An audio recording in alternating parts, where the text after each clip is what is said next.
Every single animal on the planet is connected to freshwater. We cannot live without freshwater. So I think about elephants and jaguars just as much as I think about electric eels and archerfish. Of all of the ecosystems on our planet, of all of our biomes, freshwater ecosystems have seen the most drastic decline.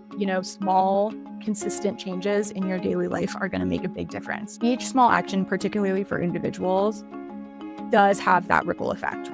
Thanks for joining this episode of World Wildlife Fund's Wildlife Café series. Here we explore the incredible world of wildlife conservation, sharing inspiring stories and connecting with the conservationists and remarkable work behind them. We're going to dive into the world of freshwater fish, going beneath the surface with a topic that's as fascinating and cool as it is important. Freshwater fish are such a critical part of our web of life. They support millions of livelihoods, and they also just bring so much natural beauty to our rivers and lakes. So we're here to talk about why conserving freshwater fish isn't just really cool, but also why it's crucial at this current moment. Madalen Howard, WWS Freshwater Communications Specialist, is joining this episode to help break down the complexities of freshwater fish conservation and share what we all need to know about this topic and the importance of protecting these special species and their aquatic homes. Thanks for watching, and make sure to subscribe to catch more Wildlife Cafe episodes and stories.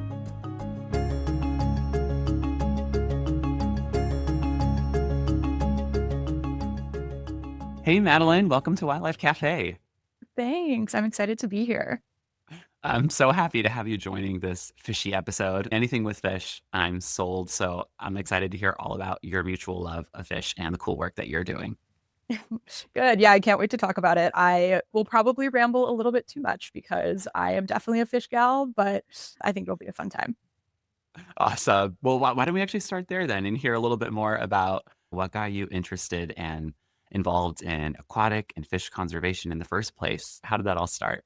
So it really did start when I was a kid. My mom was actually a marine biologist.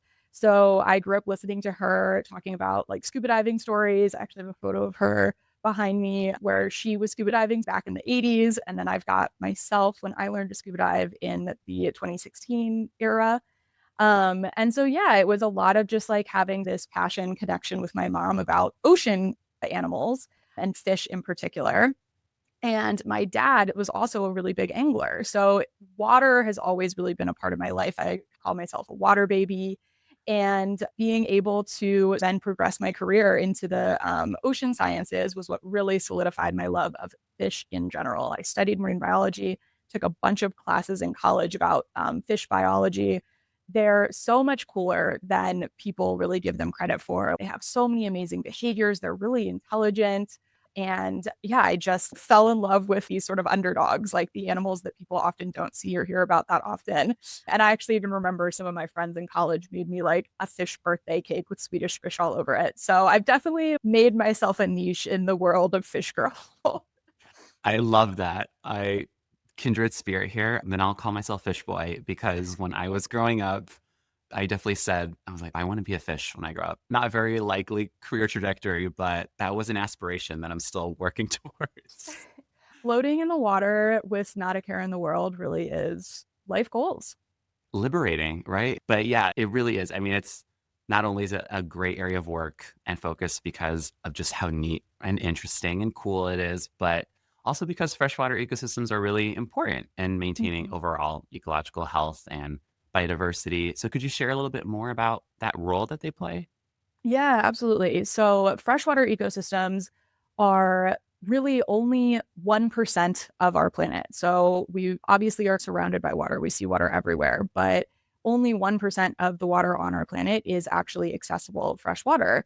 And so when we think about that, it's things like rivers, lakes, wetlands, and those are vital to the survival of our entire species, not just humans, but every single animal on the planet depends on freshwater. Freshwater ecosystems are an incredibly important part of our world, right? And they're also really rare. So only 1% is available freshwater that we can use for drinking and living. The other 2% is locked up in glaciers and things like that. So it's a really rare and valuable resource and habitat. And we think of freshwater in our lakes and rivers and streams.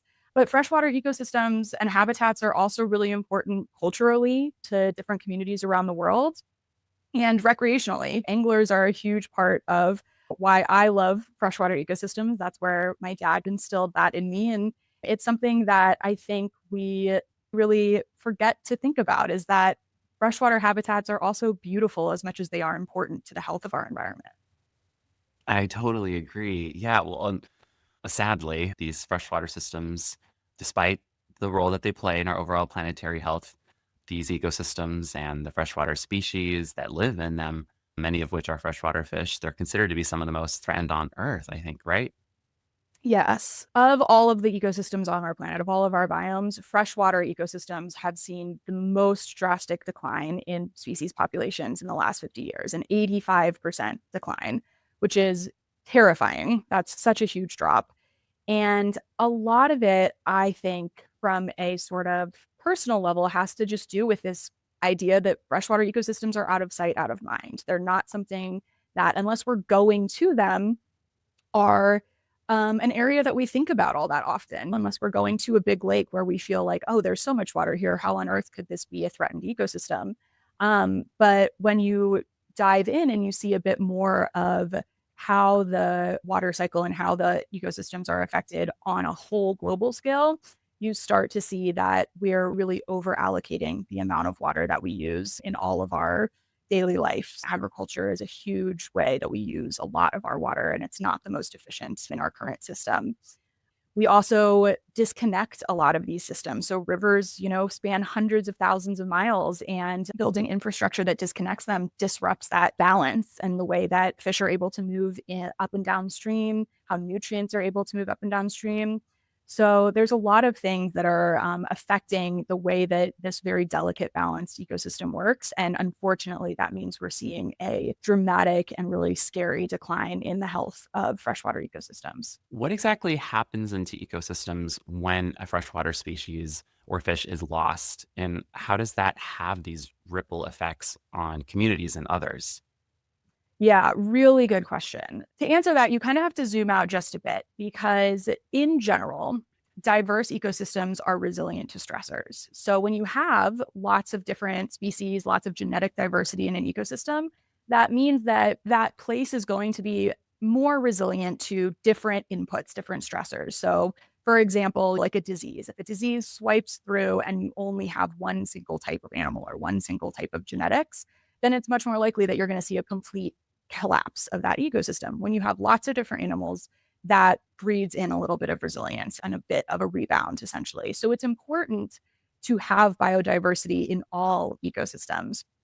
And that obviously means for freshwater ecosystems as well. So if you were to see the loss of a single fish species, they're often playing a really important role in the food web, right? They're either a predator or prey or both. They are moving nutrients around so that plants are able to grow in the right areas or populate along the riverbeds. So losing even just one species really disrupts the way that the ecosystem is balanced, and it causes that ripple effect. And so you may not see an immediate, like once you lose one species, immediately the system is collapsing.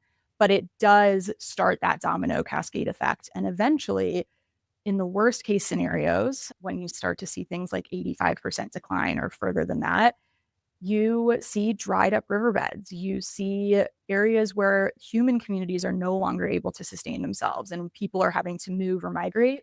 Or in obviously the worst case scenarios, you're seeing communities and people die.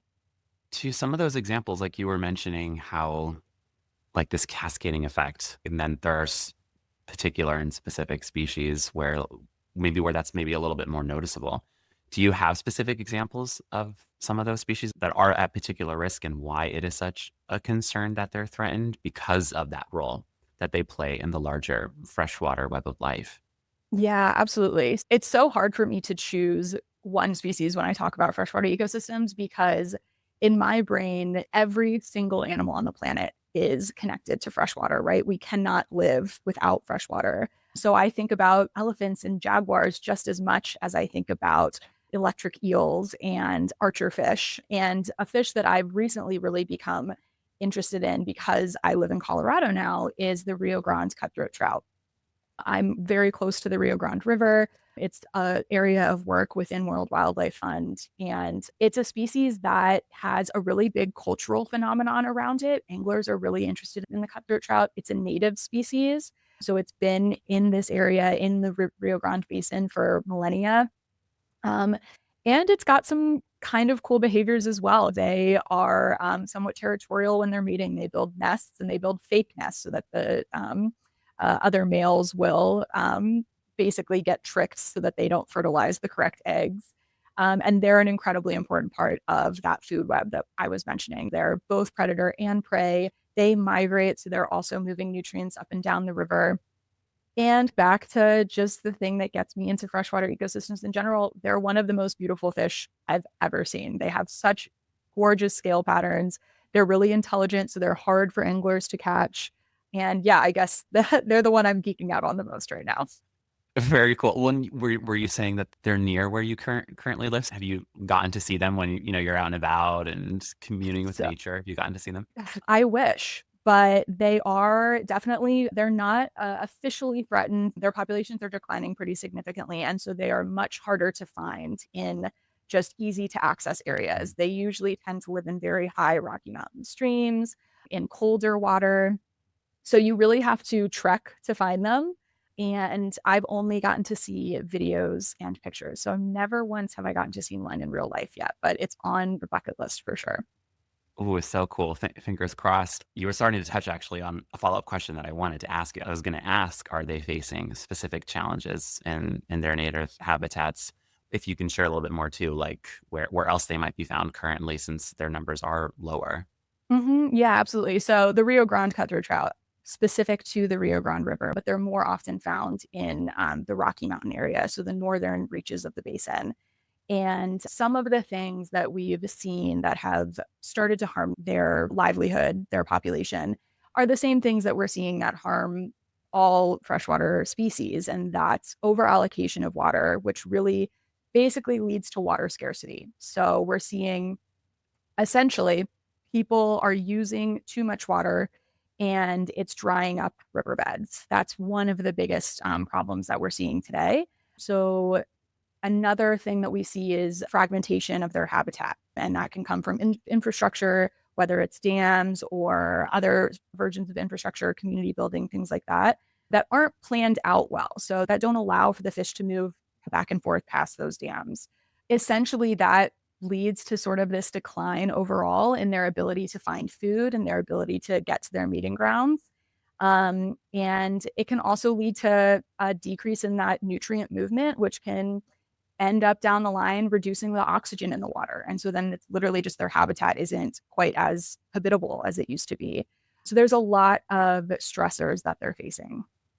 Wow. Then what can people do, whether you're a policymaker or communities or an individual, like what can they do to support conserving and protecting the Rio Grande cutthroat trout? Yeah, great question. There's so much to do. And I'm glad you asked because I do think it's important to focus on the fact that there are lots of solutions and there's lots of things that we can do to help when we see this drastic decline in our environments. And it is very dependent on who you are and where your power lies, right? Looking for the research that places like World Wildlife Fund and our incredible program manager within the Rio Grande, Enrique Breñas, has led, looking to that research to understand what is going to help. So if you're an individual, that can feel really overwhelming. And so there are still things that even just as an individual you can do. And I like to say you can choose your change. It doesn't have to be that you're doing every single thing all day, every day in order to make a difference. Small, consistent changes in your daily life are going to make a big difference. And so things like looking where your clothing is coming from. Is your clothing coming from an area or from a company that uses sustainable water management practices, that isn't overusing water? Looking at food that you're eating. If you're eating really high water intensive food, then maybe cutting back a little bit on whatever that might be and incorporating a few more water resistant foods into your diet can really make a big difference. So there's lots of different ways, even things like river cleanups, making sure that your local streams and rivers don't have plastic pollution in them and you're kind of uniting the community around this rally cry to make sure that your backyard ecosystems are clean and healthy. All of those things make a really big difference. And you don't have to do everything. You can just choose one thing and I promise you're going to make a big difference. I love that. There's so much that you were mentioning there. There really are so many different actions that you can take. There is no small action that Mm-hmm. really anything can make a difference. And how you were talking about before, how like we're all freshwater species, we're all connected to freshwater. So even if it might seem a bit far from you and you're not seeing it with your eyes, that you don't have that direct contact, we are all connected somehow to that freshwater system, and Mm-hmm. we are all part of it. So there's a lot that can be done. That's wonderful. But zooming out, are those actions and things that would be helpful for a multitude of other species, not just for Rio Grande cutthroat trout? How do conservation efforts like that are helping freshwater species maybe differ than what you might do to protect a marine or even a terrestrial species? Or are they all similar at the end of the day? I definitely think that each small action, particularly for individuals, does have that ripple effect, right? If you're choosing to clean up an area in your backyard, maybe it's not even directly connected to a stream, maybe you're just doing a highway cleanup or something like that, that's a reduced amount of trash that's going to end up in getting blown into rivers and lakes at some point down the road. Another thing that I actually forgot to mention is we have partners in the Rio Grande Basin that are doing things like tree planting and native plant restoration, and they're building beaver dam analogs to slow the flow of the river. So volunteering with those types of organizations is another great way to get involved. Um, and all of those things do end up affecting more than just the Rio Grande cutthroat trout. When you're directly volunteering within the ecosystem, you're obviously impacting everything that lives in that area, from the little dragonflies that land on the marsh grasses to potentially the beavers that are coming to build their dams and have their little families. And then, of course, all of the fish that are in that ecosystem. And then in the long run, that type of help within a freshwater ecosystem restores the water table, it replenishes the groundwater, and that allows us to be able to more sustainably use the water as a resource for human function. So it definitely brings vibrancy back no matter what it is you're doing, because you're helping to sustain that health. And as the ecosystem gets healthier and healthier, it provides more and more benefits. When you're talking about actions to take for marine, terrestrial, or freshwater ecosystems, there's a lot of similarities. There's a lot of work in restoration, right? If you're restoring native plants, that's something that's technically terrestrial, but it's often going to affect freshwater ecosystems exponentially. Picking up trash, every stream leads to the ocean. So making sure that trash is staying out of rivers, that also means you're helping to protect oceans and keeping trash out of oceans. So just like we've said throughout, all of these ecosystems are interconnected, and taking action in one place is absolutely going to help the global ecosystem. I love that so much. And it kind of makes me think of a quote from Sylvia Earle that I really love and has really resonated with me. And it's about the sea, although you were just sharing how there's a lot of connections and similarities no matter what ecosystem you're talking about, but how water really is this great connector. And that with every drop of water, every breath that you take, you're connected to the sea, you're connected to that water system. So thanks for sharing. It's really inspiring. I want to finally ask, Madalen, where can people go to learn more about a lot of what you shared and what WWF is doing to protect freshwater fish and their ecosystems? Yeah, definitely.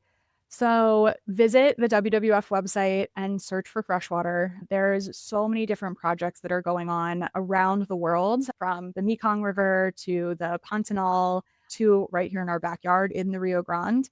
And I definitely recommend checking out our project page in the Rio Grande, seeing all the work that's happening there to protect these species here in the US. And my favorite, as of now, fish, the cutthroat trout. I think you've maybe made it a favorite of mine too. I don't know if I knew too much about the Rio Grande cutthroat chat before this. So thank you. Thank you for teaching me. Yeah, of course. This has been so much fun, Madalen. I have loved hearing about all of your work and experiences. I really have learned so much about our aquatic friends. Thank you again for being a part of Wildlife Cafe, and I can't wait to follow along with this work even more closely. Absolutely. Thank you so much for having me, Alexander.